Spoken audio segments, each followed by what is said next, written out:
उसमें कोई पक्षपात ही नहीं दिख रहा है। एक तरफा मैं लग रहा है यहाँ से मुझे स्वैप क्लीन चीट मुझे मिल रहा है, एकदम निकलता जा रहा हूँ हर जगह से। क्या कुछ मैनिफेस्टो लेकर सन्नी हजारी चल रहे हैं? युवा चेहरा है और इस बार युवा की भागीदारी राजनीति में बहुत ज्यादा देखी जा रही है। युवाओं के लिए क्या करेंगे सन्नी हजारी? मैं यदि लोगों के बीच में रात में जाता हूँ या सुबह में जाता हूँ तो वही ऊर्जा के साथ देखता हूँ। जो सुबह का ऊर्जा रहता है वो रात में 2 बजे का भी ऊर्जा लोगों के बीच में मुझे मिल रहा है। देखिए, युवाओं को बहुत सारा डिमांड है यहाँ पे।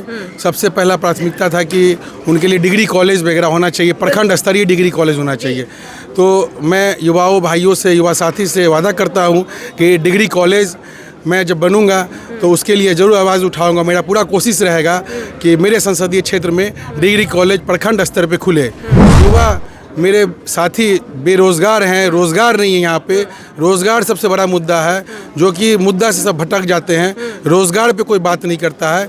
हमारे युवा साथी के लिए रोज़गार चाहिए। आपको नहीं लग रहा है कि सामने जो पार्टी है, विपक्ष में जो पार्टी है शांभवी चौधरी, उसके लिए खुद माननीय प्रधानमंत्री नरेंद्र मोदी प्रचार करने आएंगे, युवा चेहरा चिराग पासवान प्रचार करने आएंगे, तो उस वक्त उनका लहर, आपका लहर कहीं उधर कन्वर्ट हो जाएगा? ऐसा तो नहीं? देखिए अभी हमारी मौजूदगी समस्तीपुर में है। समस्तीपुर लोकसभा को लेकर पूरे भारत में चर्चाएं हो रही है। जब से यहाँ पे सीट पे प्रत्याशी की घोषणा की गई है, एक प्रत्याशी जो कि इंडिया महागठबंधन से है, कांग्रेस पार्टी से है सन्नी हजारे, और दूसरे जो हैं वो जेडीयू से अशोक चौधरी की बेटी शांभवी चौधरी है। बहुत सारा तरह के सवाल निकलकर सामने आ रहे हैं कि इस बार आखिर समस्तीपुर लोकसभा में झंडा कौन गाड़ेगा, किसकी विजय होगी? क्योंकि समस्तीपुर लोकसभा में लगातार पिछले 10 सालों से एलजेपी यानी कि लोजपा की तरफ से, हालांकि अब लोजपा रहा नहीं आ रहा एलजेपी से, प्रिंस पासवान यहाँ के सांसद हैं। सबसे पहले तो जनता के बीच में लगातार घूमने का काम कर रहे हैं। कैसा समर्थन मिल रहा है सर जनता का?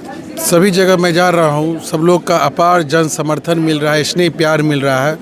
और मैं यदि लोगों के बीच में रात में जाता हूँ या सुबह में जाता हूँ तो वही ऊर्जा के साथ देखता हूँ। जो सुबह का ऊर्जा रहता है वो रात में 2 बजे का भी ऊर्जा लोगों के बीच में मुझे मिल रहा है। क्या बात कर रहे हैं? ये सारे जो लोग हैं ये रात में आपके लिए इंतजार कर रहे थे? पूरा इंतजार कर रहे थे।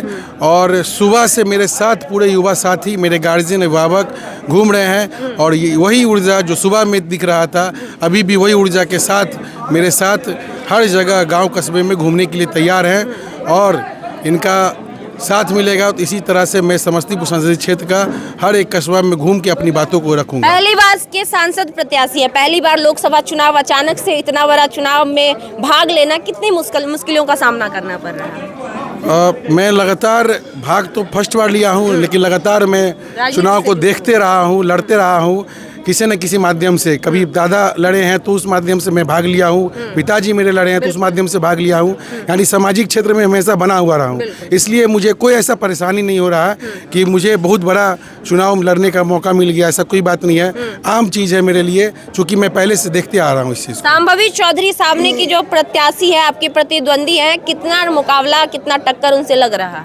देखिए, मुझे तो सामने कुछ दिख नहीं रहा है, सीधे दिख रहा है कि जो पूरा मेरा जो समर्थन है, इतना बड़ा जन सैलाब है, पूरा समस्तीपुर के लोग दलगत से उठ के, हर दल के लोग का स्नेह प्यार और आशीर्वाद, जैसा कि हम अपने क्षेत्रीय भाषा में कह सकते हैं, पूरे समाज का, पूरे समाज का लोगों का, सबका अपार जन समर्थन मिल रहा है।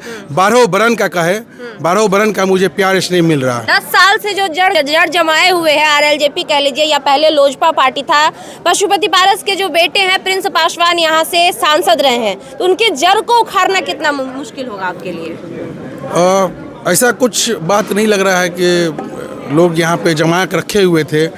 चूँकि अपने लोगों को यहाँ पे, क्षेत्रीय लोगों को मौका नहीं मिल पा रहा था काम करने के लिए, जो कि काम नहीं कर पा रहे थे यहाँ पे। आज मुझे मौका मिला है काम करने का, मैं लोगों के बीच में आया हूँ। जो लोगों का अपार जन समर्थन मिल रहा है, जैसा कि मैं कहा, 12 बरन का, हर जगह से लोग उठ के मुझे स्नेह प्यार दे रहे हैं। उसमें कोई पक्षपात ही नहीं दिख रहा है।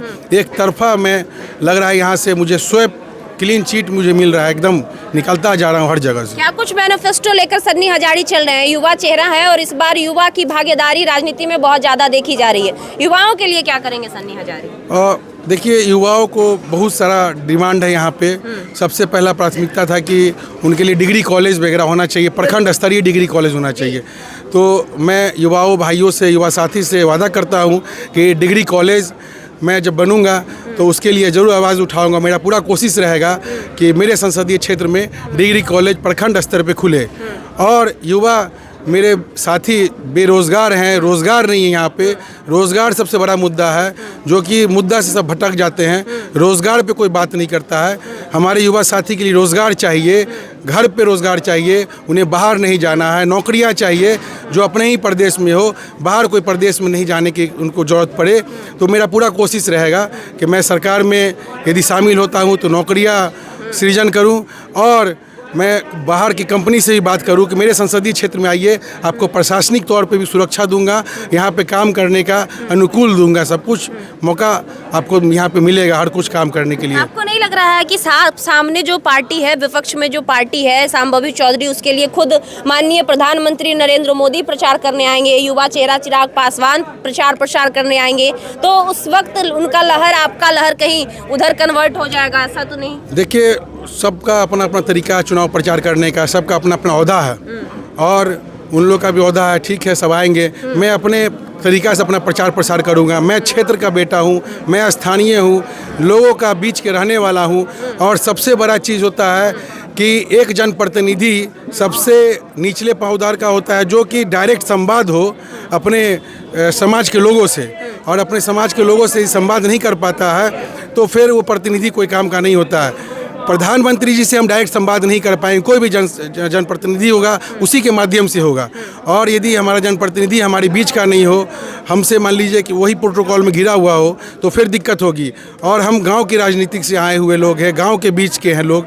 हम सुलभ तरीका से, आसान तरीका से, सस्ता तरीका से लोगों के बीच में हमेशा उपलब्ध रहेंगे और लोगों के मुद्दा को वहाँ पर जाके पहुँचाएंगे। सत्ता पार्टी ये आरोप लगा रही है कि जब चुनाव से पहले लोग बड़े बड़े वादे करते हैं, बड़ी बड़ी बातें करते हैं और चुनाव के बाद भूल जाते हैं। इस बात की क्या गारंटी है कि आप हो या आपकी जो पार्टी कांग्रेस या महागठबंधन कह ले, वो नहीं बदलेगी? क्योंकि अभी तो बहुत बड़े बड़े वादे आप लोगों के कहे जा रहे हैं। हर लोग क्या वादा करते नहीं पता है मुझे, लेकिन मैं जो वादा किया हूँ लोगों के बीच में, हमेशा उसको उस पे खड़े उतरा हूँ, विश्वास उस पे रखा हूँ पूरा। और उस आशा और विश्वास के साथ सभी युवाओं, गार्जियन, अभिभावकों को विश्वास दिलाता हूँ कि जो भी मैं वादा किया हूँ अभी तक लोगों के बीच में हमेशा उस पे खड़ा उतरा हूँ, आगे भी इसी तरह से खड़ा उतरूँगा।